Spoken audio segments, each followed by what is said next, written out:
Um, so you're very welcome, everyone, to the Economic and Social History Society Distinguished Lecture, which this year is being presented by Judy Stephenson. My name is Rebecca Stewart. I am Vice President of the Society. I wasn't technically supposed to be chairing this lecture today, but through an unfortunate series of illnesses and other emergencies, I'm here hosting it from a hotel in Switzerland. So if there are any kind of connection issues, I do apologize.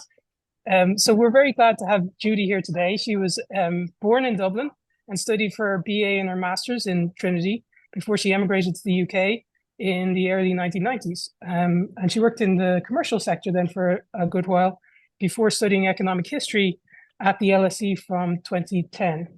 Her PhD on the organization of the London building trades in the 18th century led to a reappraisal of English wage rates in the Industrial Revolution and was followed by postdoctoral fellowships at the Cambridge Group and at Wadham College, Oxford.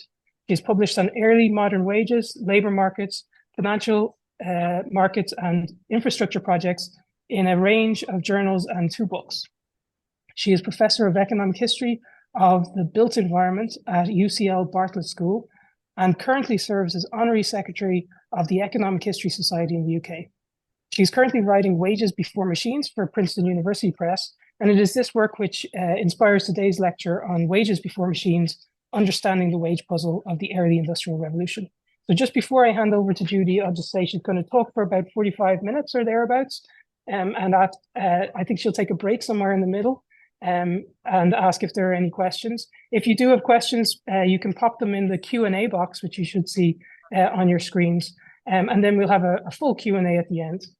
So I'll hand it over to you, Judy. Thank you very much for being here today. Thank you very much, Rebecca. Just tell me you can hear me. I hope everybody can. That's good. Yes, I can hear you. Good. Okay. Thank you. Thank you for this invitation. Enormously flattering. Very, very flattering, I think.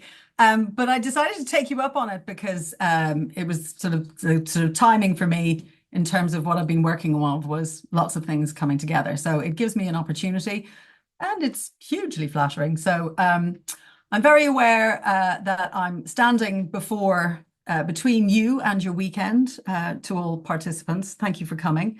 I want to say thank you to my mentors and friends who have had to listen to these sort of ideas for a very long time. And I'll do that now rather than at the end because I am between you and your weekend. And I also want to say that I'll signpost where I can take questions because I'd like to take questions probably in the middle bit. So what am I doing today? I'm talking about wages because I always talk about wages, don't I? And I'm talking about wages in the early Industrial Revolution. And this lecture is based on a book. It's a summary of an argument at a book that I'm just about to get to Joel and Princeton. And it's a book about how labour markets make or determine wages. And it's born of an observation made very early on in my economic history studies that the law of one wage never actually seems to rule. And I've been trying to work out why and what does since then, really. So this book is a kind of summation of how we can approach that problem. And in approaching it, I think it's useful for everybody to note that the roots of the word wage are the same as that of to wed, or to make a bet, or to pledge. So, and that's a sort of 14th century etymology of wage in the Norman. So to work, and the Anglo, to work or to hire somebody for a wage is a bet that somebody else will fulfill their promise. And the early modern and modern usage of wage, pledge, are always closely tied to the idea of rewards. And of course, labour's reward is how a lot of literature before in economic history has described the question that I'm addressing today. And that reward is often deeply linked to moral and just, to ideas of morality and to ideas of justice. We want wages to be fair, but they're a very uncertain bargain. And they're going to be the outcome of a very uncertain bet or pledge. So that's the sort of contradiction in the very, profound philosophical way of coming at wage. We've tended in economic history to not treat them as anything uncertain. We've tended to merely want to solidify wages and make them quite certain. And it's that tension that I'm addressing today. And to return to the idea of justice, one of the reasons why I'm looking at the Industrial Revolution is because wages in the Industrial Revolution represent the most profound injustice. I mean, all the historiography is that, wages in the early part of the Industrial Revolution were far from fair. We know, all economic historians really know, that real wages fell relative to output and relative to the returns to capital in the early stages of the Industrial Revolution. We call this Engels' pause. It's well documented, but not always talked about, because we like to talk about the good outcomes of the Industrial Revolution, the beginnings of modern economic growth, and the rising of living standards for all, the raising of living standards for all, the great enrichment, as Deirdre McCluskey calls it. But Engels' pause gives us the origin of a Marxian analysis of exploitation based on class, and gives us the origins of lots of different approaches to the Industrial Revolution. It's also what we have spent as economic historians, about a century trying to work out in the living standards debate. And that's sort of settled. I mean, in the long run, we were all better off. And as Nick Crafts, the anniversary of whose passing is just coming up in the next few days, knew, in the face of a massive surge in population growth in the early Industrial Revolution, what he calls the slow growth of real wages during the Industrial Revolution may be seen as a good outcome. And Crafts, advocated for decades that the Industrial Revolution wasn't really that revolutionary, that it involved slow or incremental growth over decades rather than a revolutionary boom. And he saw there was a relationship between total factor productivity and wages. And for him, therefore, the slow growth of real wages was not surprising. And his work and the other work and others' work means that from a macroeconomic perspective, the picture is clear and about why wages did not improve immediately. But the microeconomic one is pretty much completely unexplored. And I'm looking at this from the microeconomic perspective. So there are 4 parts to today's lecture. They're not all the same length, so that's good. We have, I'm going to have to do a bit of theory. Sorry. I'm going to have to do a bit of the theory, and also a bit of a, I won't call it history of economic thought. I'll call it a history of the theory, or how we've used those theories of wage determination, and why those ideas about wage determination are so important in economic history, and how they matter to the way that we do economic history. I'm then going to talk about an alternative approach, which is imperfect competition in the labour market and industrial organisation and institutions. And they don't always go together. So at that point, I'm going to look at the chat or the question and answers after the second bit and see if there's any questions. Then I'm going to talk about what those ideas meant in practice, in practice, the case of builders and the case of textile workers through early industrialization. And then I'm going to quickly kind of draw out the implications and really talk about how useful really this approach is. Because, yeah, the question is, does it change anything? So, wage determination. So in economic history, we tend to think of wage determination as, a fairly simple matter. Wages are determined by supply and demand, right? And that's certainly what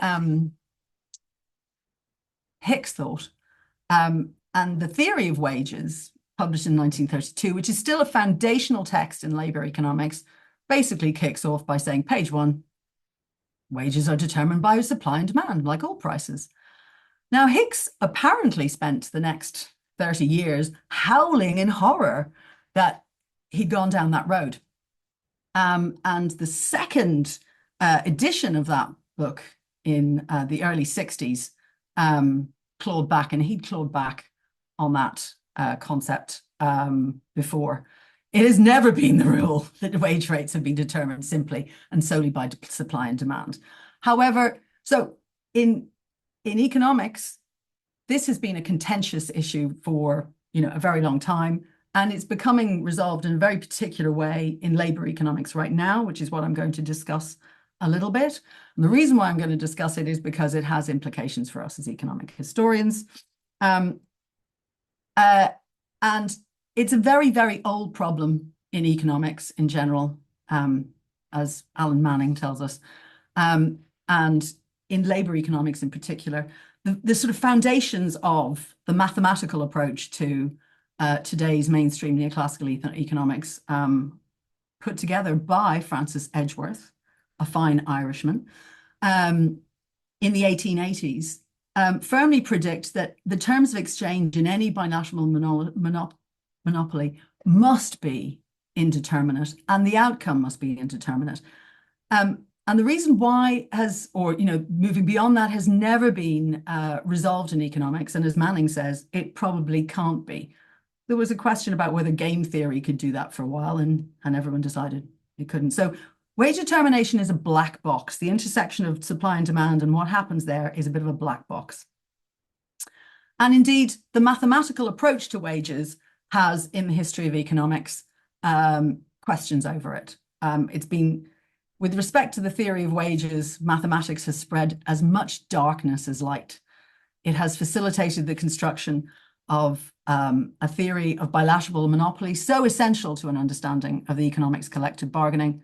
But on the other hand, it has wrapped the determination of wages under competition in a web of obscurity, distracting attention from the significant factors in the problem, concentrating on ultra-theoretical points of which the importance in actual practice is very questionable. And I think today we probably feel quite uncomfortable with that because the mathematics has moved on a great deal, and we like that. So if that was the, how economics has had to deal with this, if we go back, before economics got all mathematical and before these tortured questions about the wage determination in the 20th century turned up, how did the economic thinkers of the time that we're interested in concede the problem of wage determination? So early modern economic theorists, let's take William Petty as a good example. He's everybody's favorite example, are usually treated under the label of mercantilism. That's a very blurry picture of Petty, I'm sorry, of mercantilism. And mercantilists' ideas about wages are very simple.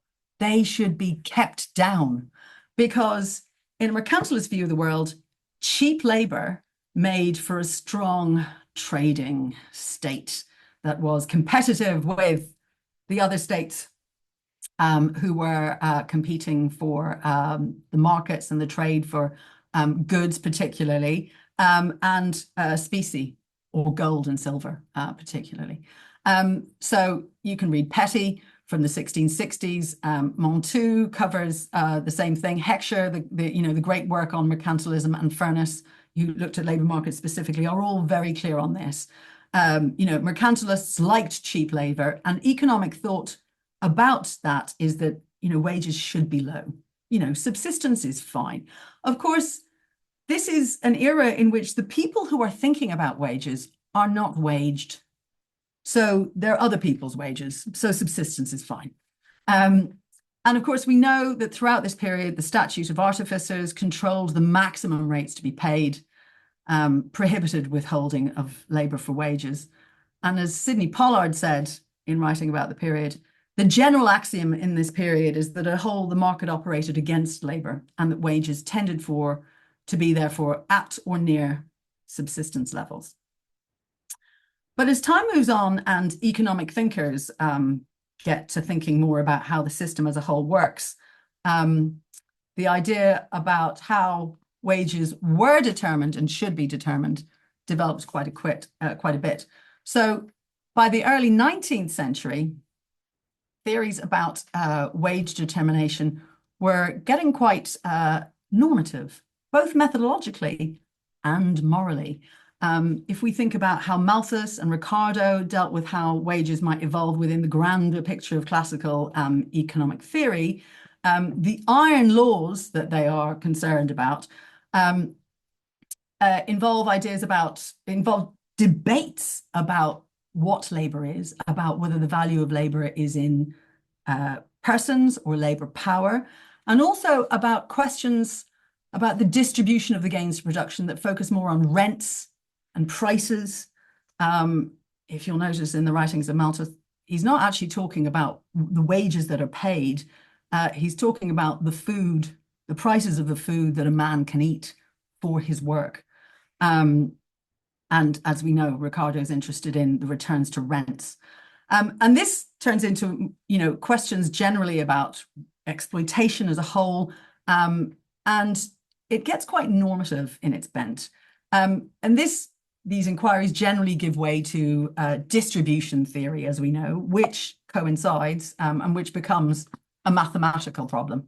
And these mathematical and statistical approaches are rooted in, Edgeworth's work in the late 19th century, Wicksteed, John Bates Clark, who are looking to determine mathematically the shares of the factors of production. The questions that Ricardo and Malthus and Marx have been so interested in, they want a mathematical solution to the question. And it particularly with Clark, who's very much understood to be quite sort of normative about this, MRP, marginal revenue product, is enshrined as a fair limit. There is a natural justice and there is a social justice, and they are, enshrined in the two. And so these normative ideas about wages, move into the neoclassical model through the use of Edgeworth, Clark's mathematical models.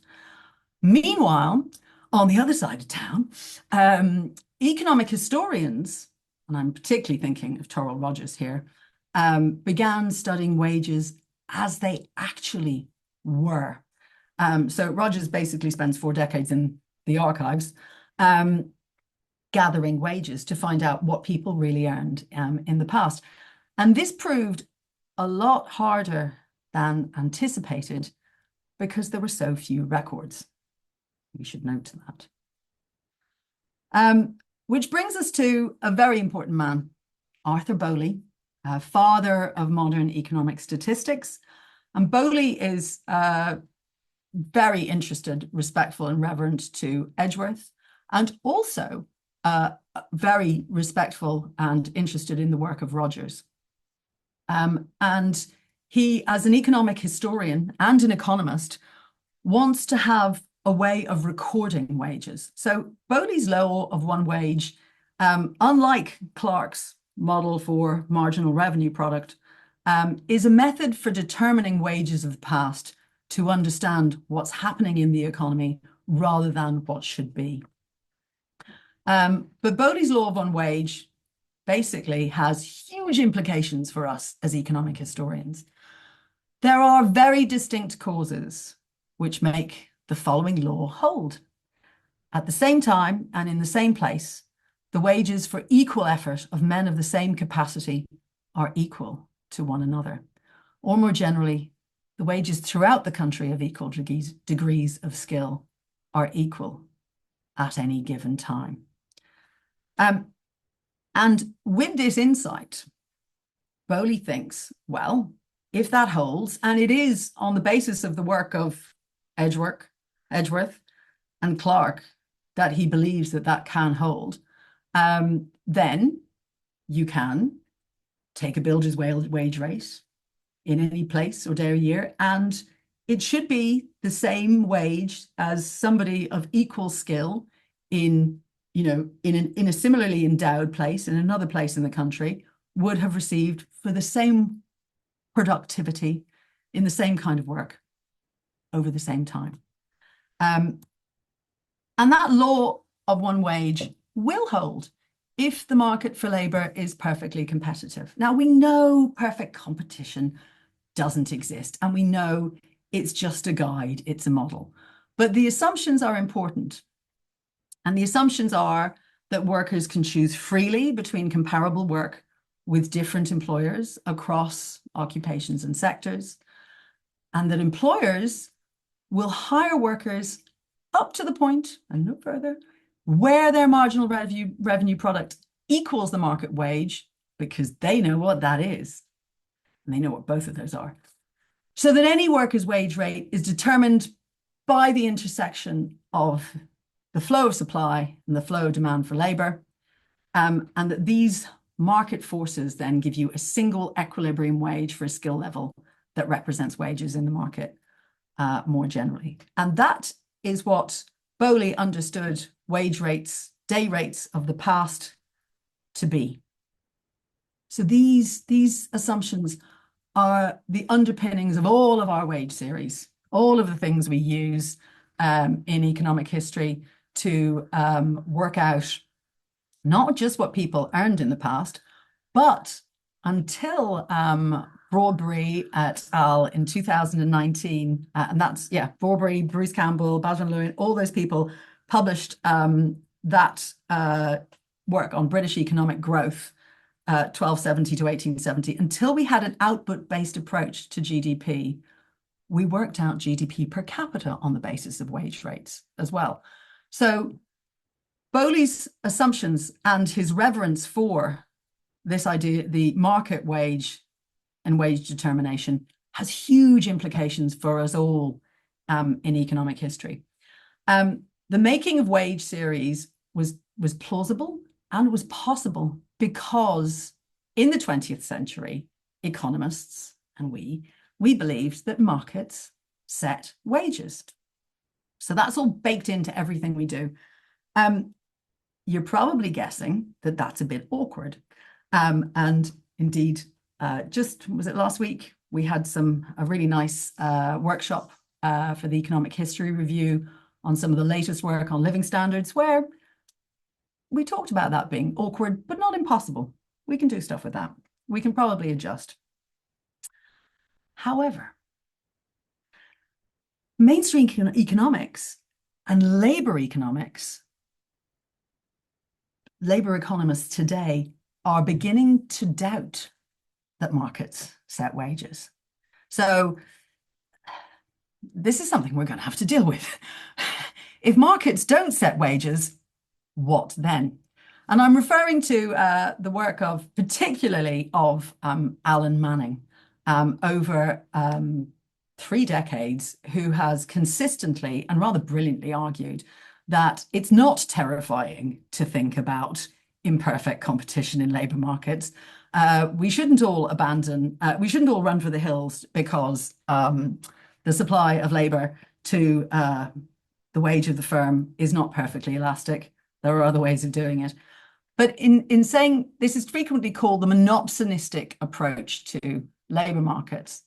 And in economic history, we've tended to think of monopsony as being one buyer. But Manning shows clearly this is beyond one actual employer. It's more a case of oligopsony. And in practice, what that means that employers, even when there are lots of them in one place or industry, have the power to set wages.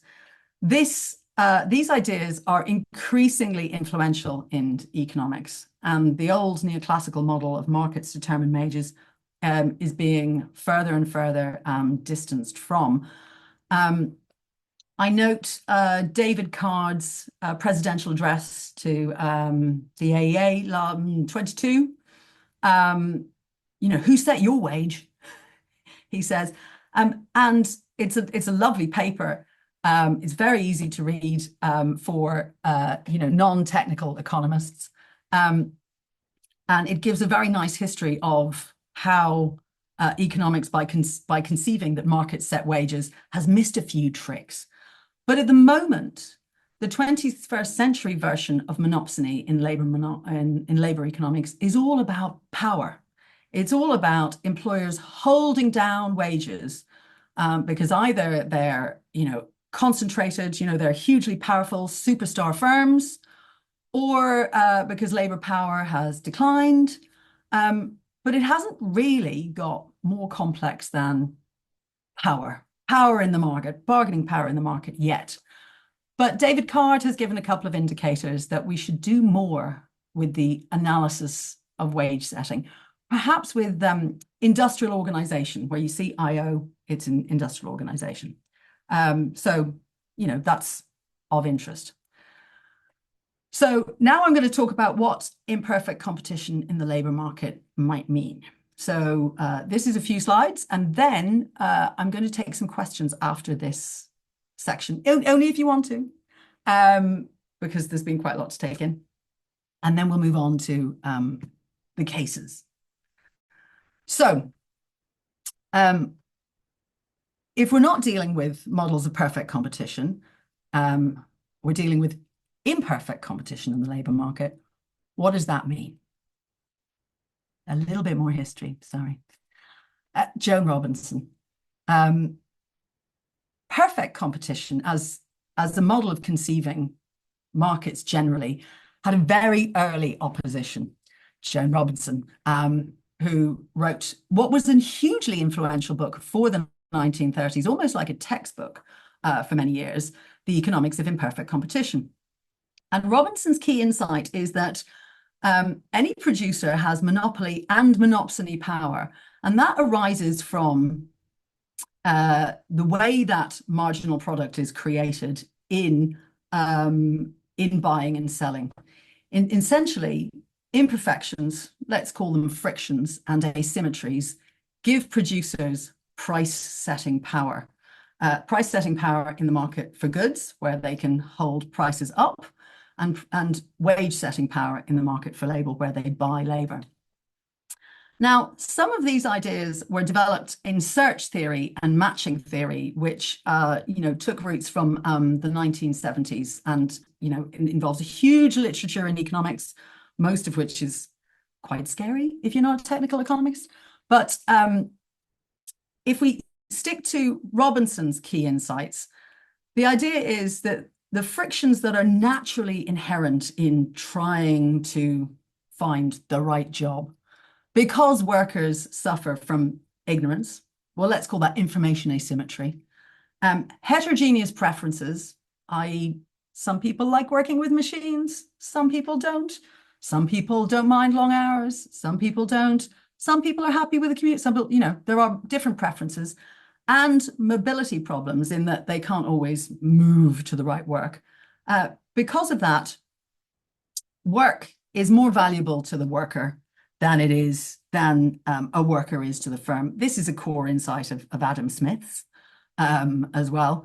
And because of that, the supply of labor to the firm is inelastic to the wage, and that gives employers wage setting power. Workers are keener to settle than employers are to hire. So employers set wages as a result. And the insight from Manning there is that means that jobs have rents in terms of firm-specific human capital, if you're the lucky employer, and in terms of job security, if you are a worker. Now, if we're going to do this in history, there's something a bit difficult to get over. And that is that Robinson and others conceive of the firm as making employment decisions.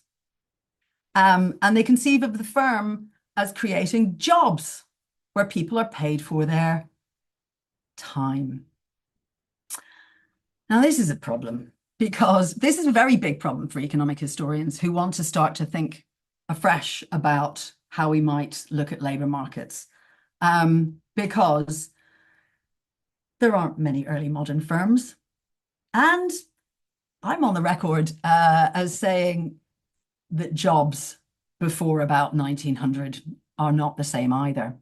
Um, Today, a job means that you have a position where you're expected to turn up every day, you're paid for your time. There's a continual kind of contract. When you lose your job, you find another one of those. That's not the case in early modern labor markets, where many people are trading on their own account or not selling their time, they're selling their output. And even where people can be thought to have jobs like an annual service, they last for maximum 1 year. So the idea of the firm making employment decisions about jobs, all those models that are used in current labor economics in relation to imperfect competition, we're going to need to think afresh about that. So I'm going to reach out to one of economic history's favorites, Ronald Coase, with the theory of the firm, because if the firm exists to reduce transaction costs in the market, I'm going to say to get to grips with this in a pre-industrial setting, we need to look at other coordination mechanisms that reduce transaction costs, compared to operating in the market. And there is a rich tradition of that in economic history. In business history, I'm thinking particularly of the approach of Daniel Raff, Naomi Lamoureux, Peter Temin, networks, beyond networks and hierarchies, and looking at different types of firms in the American Industrial Revolution, and Philip Scranton's Endless Novelty, in terms of like different coordination mechanisms. And if we're looking for different coordination mechanisms, the early modern world is thankfully awash with them. And this leads us to thinking about the institutions of the early modern labor market, because institutions also address transaction costs, as we all know, because there's a huge literature in economic history on early modern institutions. A lot of it is about trade and innovation and property rights. All of the NIE is about that stuff. You know what I mean? And a lot of it's about property rights and knowledge and knowledge transfer and innovation. All the famous stuff. This has given us a lot of really big debate about things that kind of look like they might be to do with labor and wages, like guilds, where, the famous work of Sheila Ogilvy and Larry Epstein about apprenticeship, of which Patrick Wallace has made, the biggest contribution. Book of his coming out next year, I do believe. And about the poor laws, and what they did to the wages. But actually, a lot of the work on early modern institutions doesn't say much about labor markets and wages.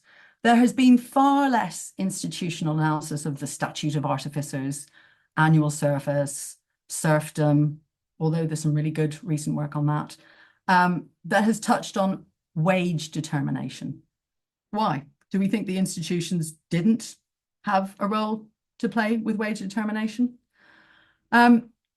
So just to sort of think about what's the current literature, kind of might lead you to think. The statute of artificers, well, we think that, the statute of artificers did set wages, and we know that justices of the peace had the right to occasionally set maximum wages or intervene in wage disputes that became a subject of jurisdiction because of disputes, but not for all trades and not for all the time. Essentially, that statute underpins the power of employers to set wages, although there were protections for workers from truck, from abuse, from other things. But essentially, master and servant law, as a set of institutions, hands rights and power to employers and takes it away from workers. So we might expect to see a bit more on what that actually means for how much that actually holds down wages, but we haven't really done that analysis. Guilds, They were thought of as bad for workers and bad for wages since Adam Smith. Epstein revived them as a vital, positive force for growth due to knowledge transfer and training and apprenticeship, and also as the roots of the early modern or late medieval wage contract. Wage labor is enabled by guilds in Europe, based on Epstein's work, because it allowed merchants to have a means of contract with workers, but it also allowed them to collude on price and procurement and suppress production and manipulate markets, according to Sheila Ogilvy. To be honest, in England, which is the focus of most of my analysis, guilds didn't do that much wage setting. They did more price setting, and more on standards setting. So they have an influence, but they don't actually set wages. And of course, then the role of apprenticeship in determining wage rates is mixed, because most apprentices were unwaged. They were working for much greater rewards. They were working for training and the acquisition of human capital. And of course, most of the literature to do with apprenticeship deals with the importance of that training and skill formation. And that's why we think apprenticeship is great, because it created these returns to skill, knowledge transfer, and higher earnings in the long run. But in the short run, it probably supported the bargaining power of employers, because it was a very cheap labor source on site for many masters. Apprentices were servants, and they worked with the master, who obtained rights to the apprentice's product and the apprentice's wages that he may charge out for in general over the 7 years of indenture, although many apprentices were paid in the final years of their indenture.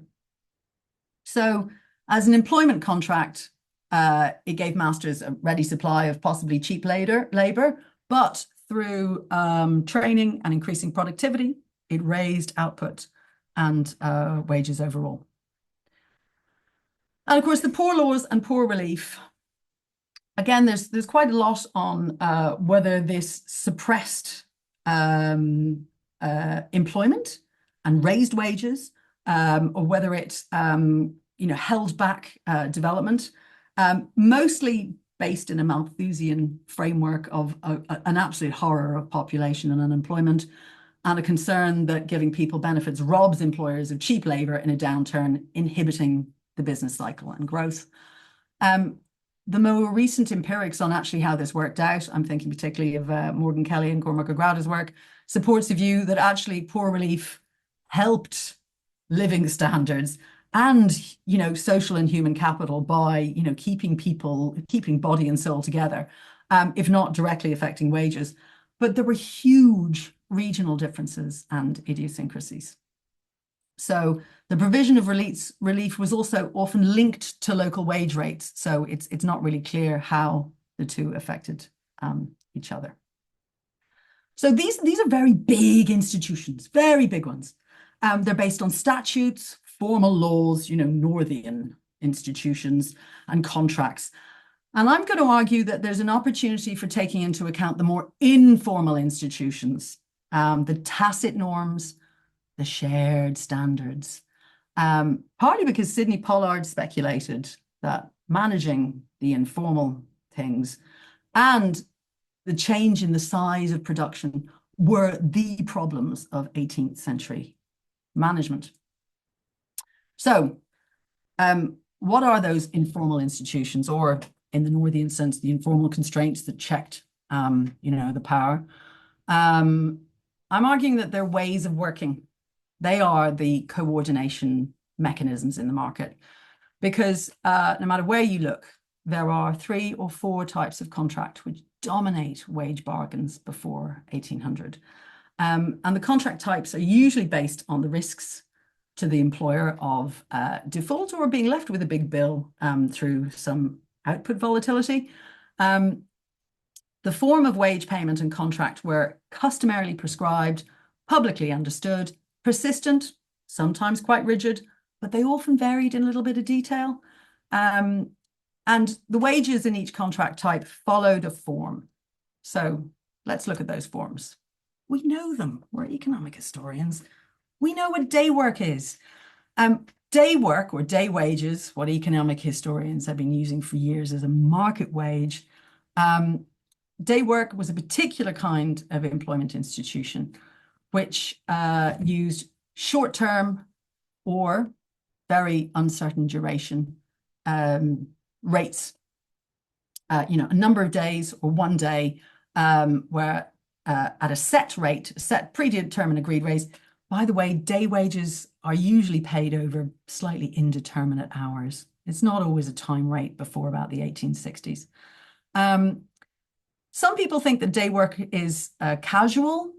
That's what Jane Humphreys and, well, particularly Jacob Weisdorf, we should think about this as a casual contract. There were real contracts, which were the annual contracts. But day work was the complete norm in construction and other laboring and shipbuilding for large employers. And it was also present in manufacturing until the 1740s or so, some of which moved on to piece rates, particularly in urban settings. I'm thinking about tailors in London. And the way that day work worked was employers posted a set wage for the day, labor accepted and turned up or didn't. With skilled work, there's a bit more bargaining. So, skilled people, just as imperfect competition and Manning's theory kind of says, skilled people get to bargain a bit more, but the unskilled basically take a posted wage. So that's day work, and it's everywhere. Well, it's particularly in building, shipbuilding, and some trades until the 18th century. But it only governs probably about 15% of the labor market as a whole. Annual service, which as we all tell ourselves a lot, but can frequently forget, was a massive part of the labor market. And the work of Jane Humphreys and Jacob Weisdorf in actually bringing this into wage analysis more recently is so important because the form of the wage was primarily board and lodging and care, and the promise of a cash payment at the end of the contract, but not for all work. Both were highly variable. Now, we know there's some observed rigidity in the cash component, but the perks, or the in-kind, the board and lodging, obviously varied with the prices of that. Now, annual service was absolutely subject to master and servant law. Moritz Kaiser has a very interesting paper forthcoming in the International Review of Social History showing strong evidence of employer wage setting in domestic service, urban domestic service in England, in the early 1800s. It's also known that annual service sort of breaks down towards the end of the 18th century because the costs of board and lodging discouraged employers from bringing people in rural markets. And so the institution actually begins to decline in the early 19th century. But annual service as a way of doing business, as a way of contracting for labor, is very well understood and a strong institution. There were also institutions for task and piece rates in service, which are usually a pre-negotiated rate that's held by an institution, regulated by a corporation or a jurisdiction for carrying out fixed tasks like carrying, portering, cattle droving.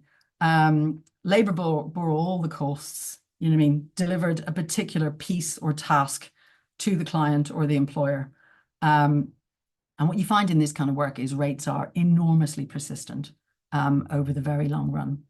And of course, then there are piece rates in manufacturing, which are also well understood and enshrined in textiles, ceramics, metalworking. Labor produced pieces and components for pre-agreed rates in workshops or domestic settings. Rates changed when productivity changed or the prices of other inputs did. And we know from the later work of Michael Huberman that mechanization made bargaining massively costly. But all of those ways of working are coordination mechanisms. We can call them informal institutions because, they're not firm organizations and they're not and they're not enshrined in legal frameworks, but they are understood as if they were in the early modern world. So at this point, having given you a lot of theory and a bit of history of the theoretical kind and of the practical kind, I'm just going to see if there's any questions. How are we doing on time? And then the next bit's quick. Are there any questions, Rebecca? There are no questions in the chat at the moment, so I think you could go ahead. Okay, right. Okay, let's put it into let's go into practice. Let's look at employers setting wages in two particular trades. One, the case of the builders. Builders were pretty free. They had, in terms of they were not subject to master and servant law in the same way as other workers because they were skilled and had their own tools, and so they were not always servants unless they had contracted to work for somebody as one. They had guild protection, and they also suffered from seasonal patterns and the investment cycle. But when in demand, contracting by the day for day rates, builders should have enjoyed good times. Now, what I've shown in previous work is that the construction industry had institutionalized industrial organization in response to transaction costs quite early on. There was day work for the stuff you had to oversee and task work for stuff that you could pass the risk on to the contractor for, long established. Now, Christopher Wren in the 1670s innovated with the use of measured contracts, and this allowed contractors to extend subcontracting and price risk more effectively. And so firm size grew. Now, as I've just said, in a free market, the day rate for builders should have moved a lot, particularly because prices in the 18th century were very volatile. And in some very nice recently published work with my co-authors, Meredith Pecker and Patrick Wallace, we show that, first of all, employers had wage policies. St. Paul's, which we have a huge amount of data for, operated a wage policy. It's like a little bit like an efficiency wage strategy, but probably paying less than marginal revenue product. And this operated because the supply of labor to the firm at a certain wage was very inelastic, as we show. And other institutions in other people's work, I'm noticing the work of Marz Drackelmann and Gonzalez Agudo from a couple of years ago on Toledo. You see similar sorts of wage policies. So although the day rate should have moved with supply and demand, wage policies made that it didn't. Employers set wages in that way. And this, the understanding of elasticity of the supply of labor to the wage gives us insight into why employers could run these wage policies.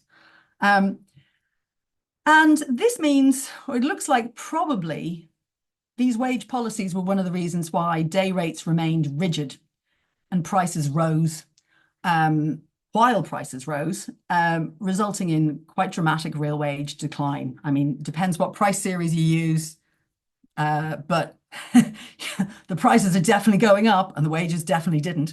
So it gives you kind of charts like this. This is from Schwartz, 1985. However, unless construction industry workers had more work, and there is one reason, well, there's two reasons to think that they might have had more work. I've lost my lines. Okay.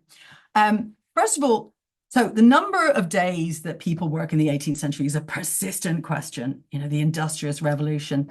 But in the construction industry in London in the 1780s, firms and construction enterprises became bigger. And in the 1820s, if not before, the big firms became more regular employers. They started hiring people by the week. So the firm began to take on more employment risk and gave workers more job security, probably giving them a higher number of days' work per year, in which case, on an annualized income basis, the real wage decline would not have been quite as bad.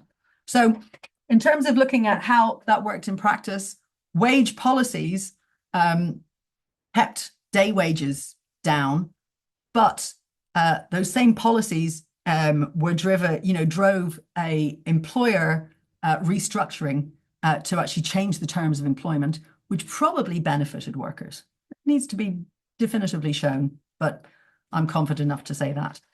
Let's look at the textile industry, which is so complicated. So until the 1780s, textile workers were also pretty free. One thing that everybody needs to understand when you come into contact with the textile industry is that the labor intensity in textile production is so profound. About 60 to 70% of the cost of production are in labor in textiles in the early 18th century. And most of that labor was carried out by women at home spinning. Textile production is also extremely vertically disintegrated in the 18th century, but with weaker divisions of labor. Most textile workers were independent, small-scale producers and sellers of products, not their labor. So they spun, they weaved, they knit, they fulled, and they sold their product back to the clothier or the investor. And in doing that, they invested their own capital by buying their own goods for intermediate production, and they received payment for their outputs from buyers. Although they were described as wages, they would not meet our definition of wages. So the other thing that's often forgotten when looking at the textile industry is that the outputs of the textile industry in general fell by more than half in real terms between 1600 and the late 18th century.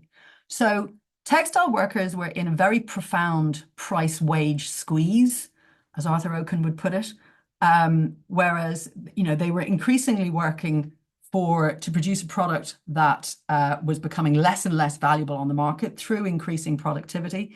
And because they were paid by piece rates, unless the lower price in the market, was fed back to the worker in lower piece rates, the clothier or the merchant was going out of business. So essentially, a lot of textile production is about dealing with that problem throughout the 1780s. But bearing in mind that the sort of putting out system, who was the employer that set wages is one of the questions we need to ask. Well, putting out can, of course, be conceived literally as the power of one buyer. And there's a huge set of wonderful history on the textile trades in the west of England and in the north, and how the takers in the west of England and the clothiers in the north differed, about how worsted and woolens diverged too much for now. But the buyers of the output of the spinner's product bought at the price for work that they set. They set the price that they buyed at, like any monopolist. And they set, like any monopolist or monopolist, because they set the piece rates. And then, as Kay Burley in that famous 1956 paper showed, they also set the discount to the piece rate. So Burley has this wonderful piece where they show the par price of spinning. So the piece rate is the rate, but there's a discount for it depending on the price in the market, which the wage earner has to suffer. So in spinning and in this Essex clothier's case in the East, the buyer is setting the price. We also have the fascinating case of the framework knitters, because the frame rent system is one of the really interesting anomalies in wage earning. Framework knitting developed from the late 16th century. And the thing that confounds creating a wage rate is, of course, that workers rented their frames. Some bought them, some rented them. So the buyer of the goods, the clothier, was usually renting the frame to the worker, and this limited workers' income and wages. Employers developed the habit of rationing yarn to reduce output, to keep prices up, and so also increase the use of frames, which they were renting. And they also set fixed costs, other costs, energy, floor costs to be deducted from wages. So this is a case of monopoly and monopsony in buying and selling. And we then have the case at Spitalfields of silk weaving.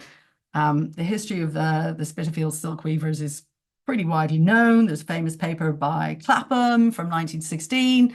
And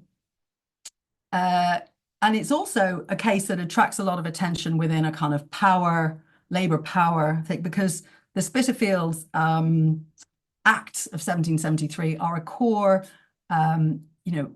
event along the story to, initially a ban on labor combinations, and then the return of labor combinations and unions in the early 19th century.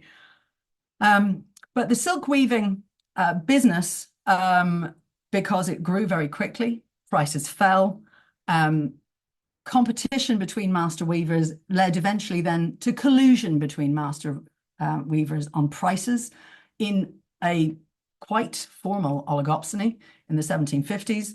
And that meant the journeymen weavers were initially protected from price falls until, of course, members of the cartel reneged and cut wages, partly leading to the riots. One of the reasons why the riots were as difficult as they were was the cartel had been a bit mafia-like.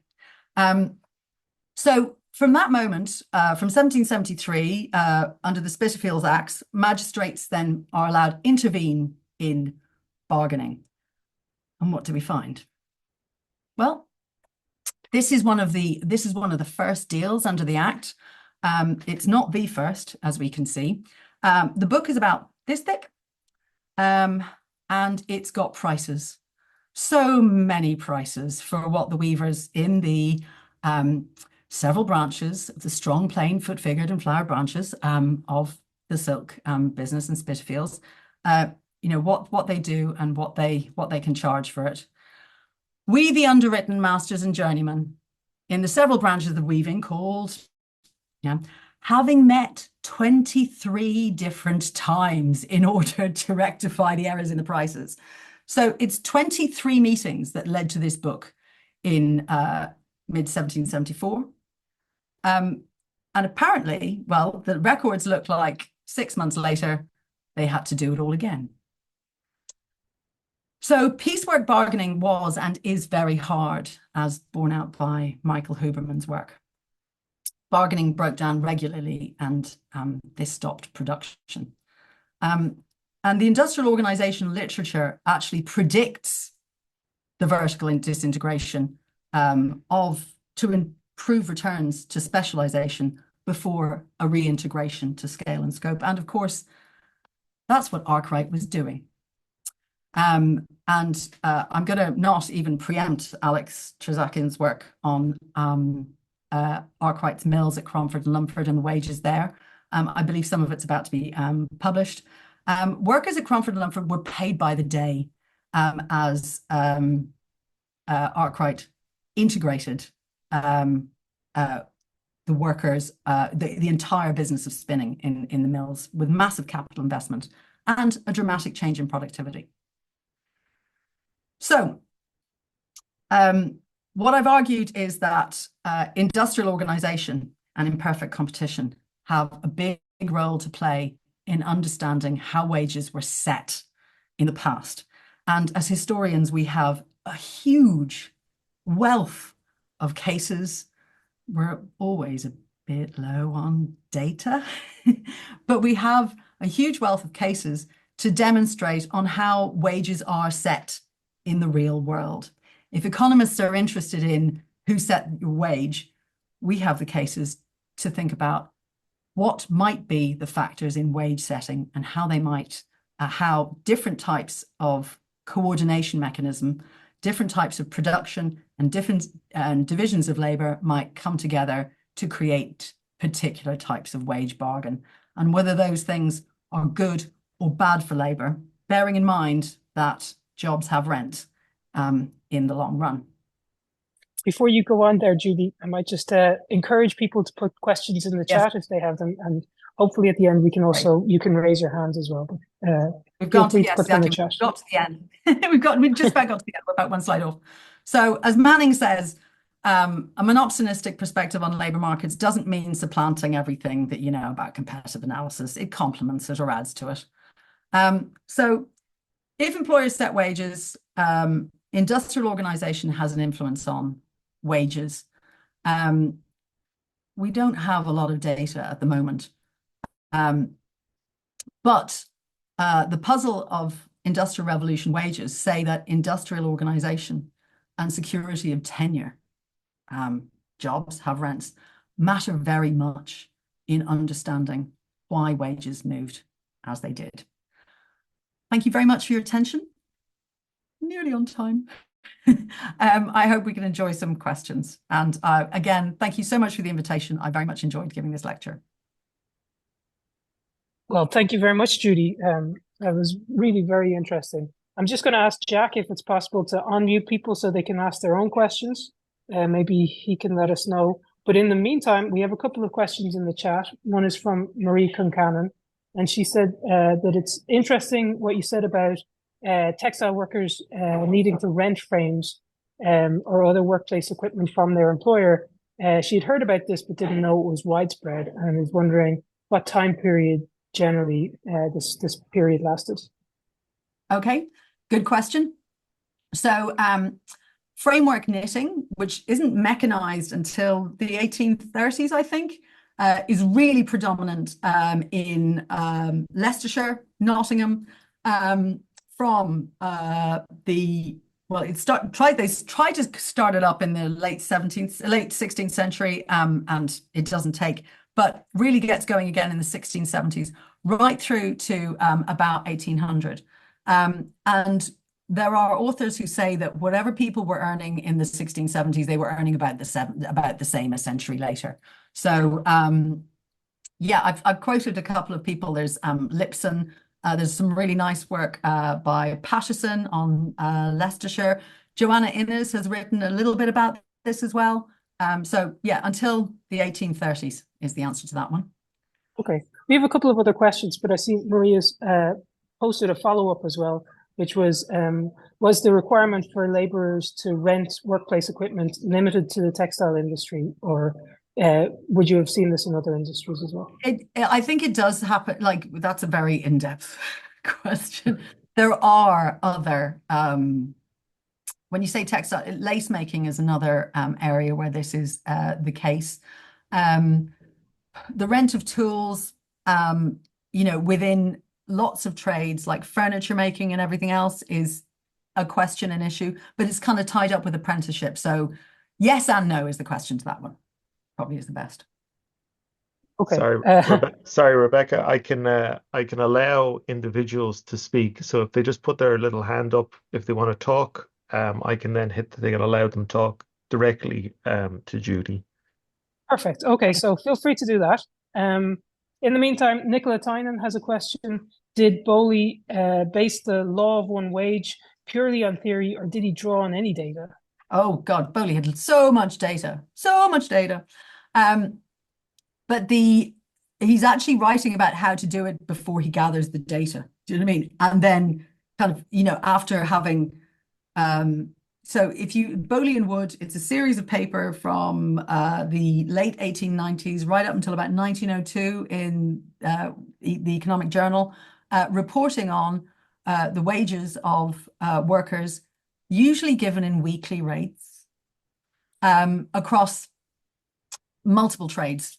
And surprisingly, not surprisingly, he finds that the law of one wage is not completely upheld, but he has reasons for this with the business cycle and all sorts of things as well.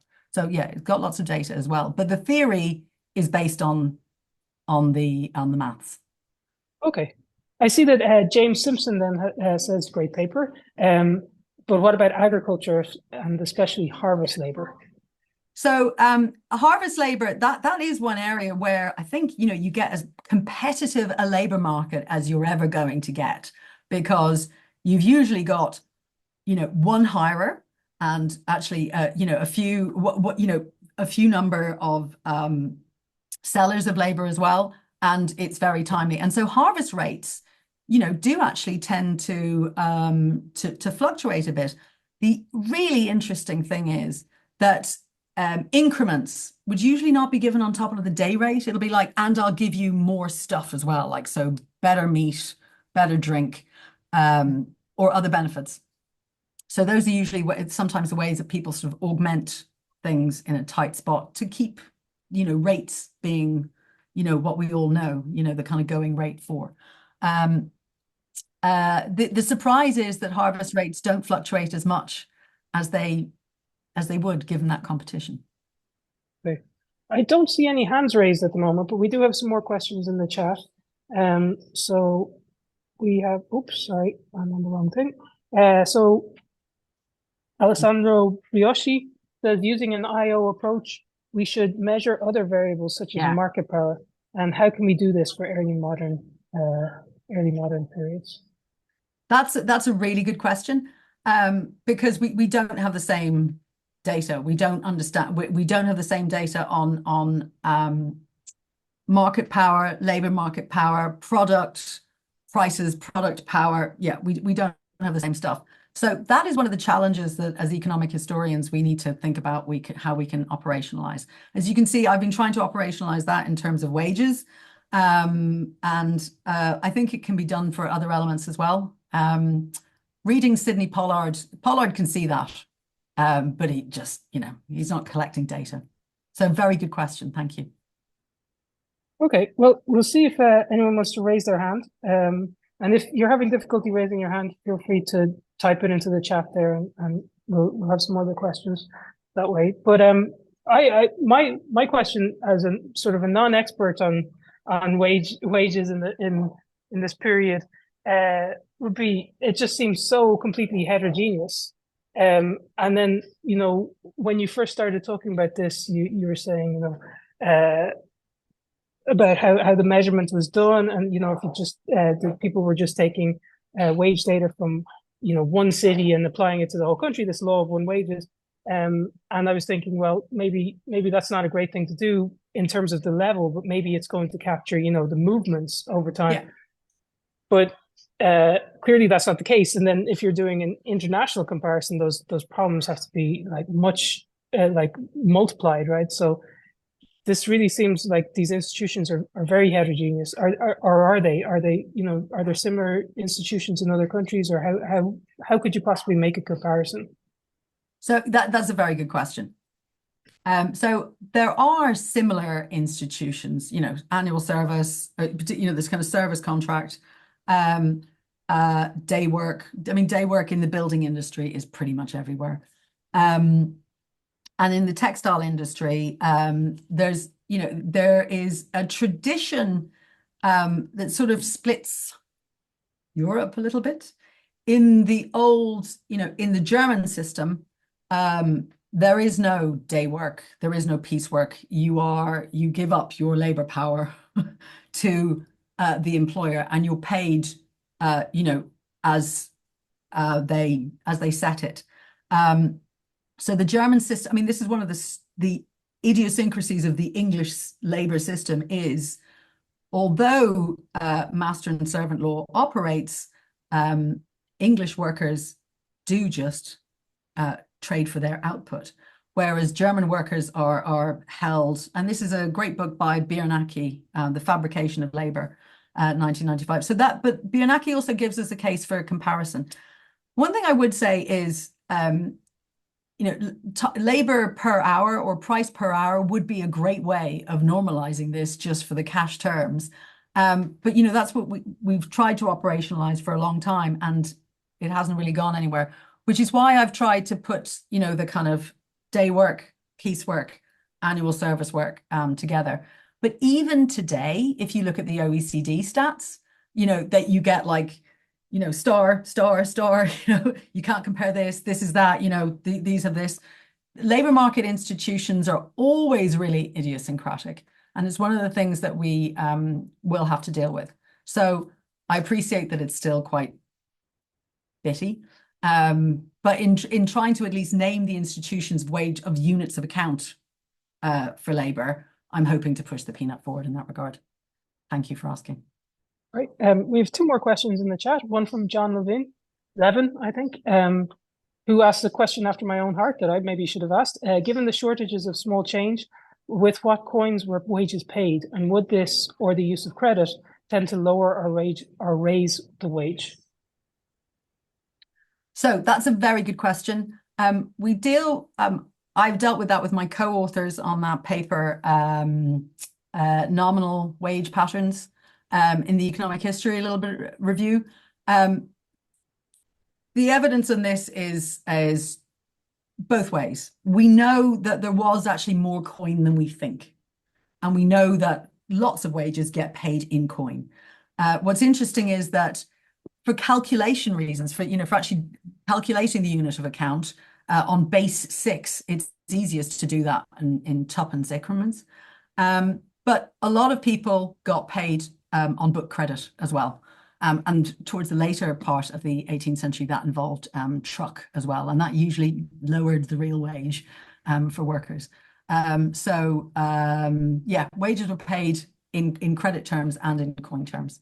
And of course, for annual servants, particularly domestic servants, a lot of the payment was the lifestyle they enjoyed while being or I mean, to be honest, there were also terrible households. You know what I mean? They were good and bad, but the lifestyle you actually enjoyed or had to put up with while you were within that household, and that was the means as well.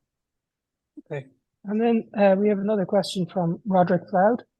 How did the poor relief authorities under out relief determine their support with heterogeneous wages? Very good question.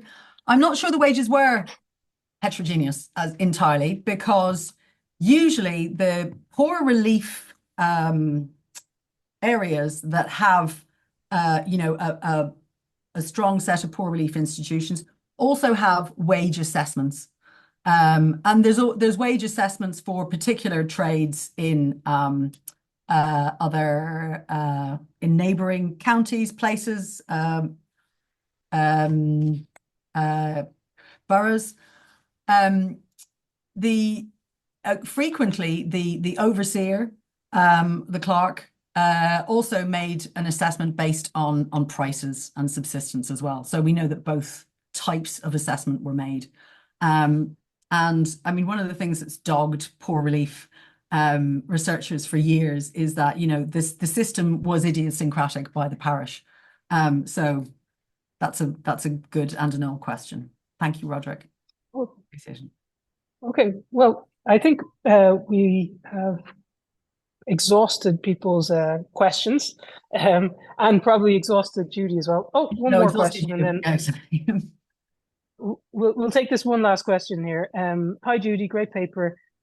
Sorry, it's from Robert Merdes, and apologies to everyone whose name I've mispronounced here, because I've surely done it on several occasions.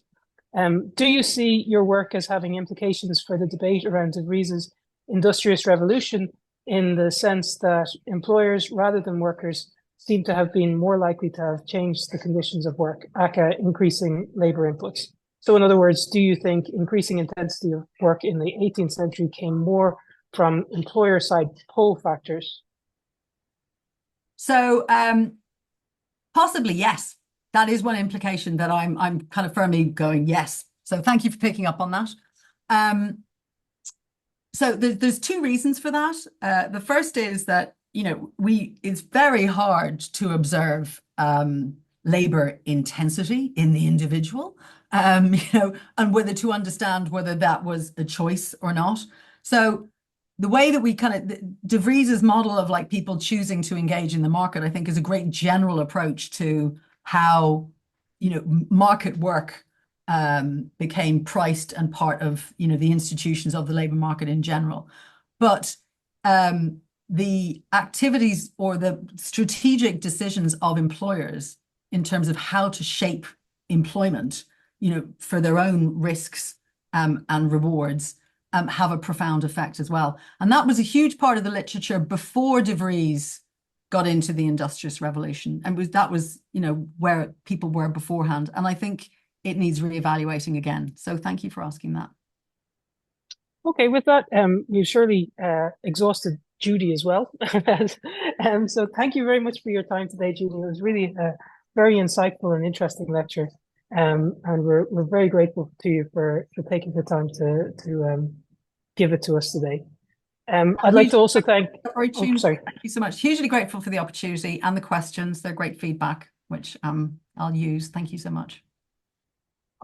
So just before we go, I'd like to thank also UCD for hosting the online portion of this, and particularly to Jack Kavanagh for all he has done in terms of the logistics running up to this. We're really grateful to him for that. We wouldn't have been able to do this without him. And to just say that the Economic and Social History Society of Ireland, we have a conference, an annual conference every year in Ireland somewhere. And to bear it in mind if you're in any way interested in Irish economic and social history, we usually have our conference in November, December of the year. So thank you very much, everyone, for attending today, and have a great weekend. Thanks, guys. Take care. Bye-bye.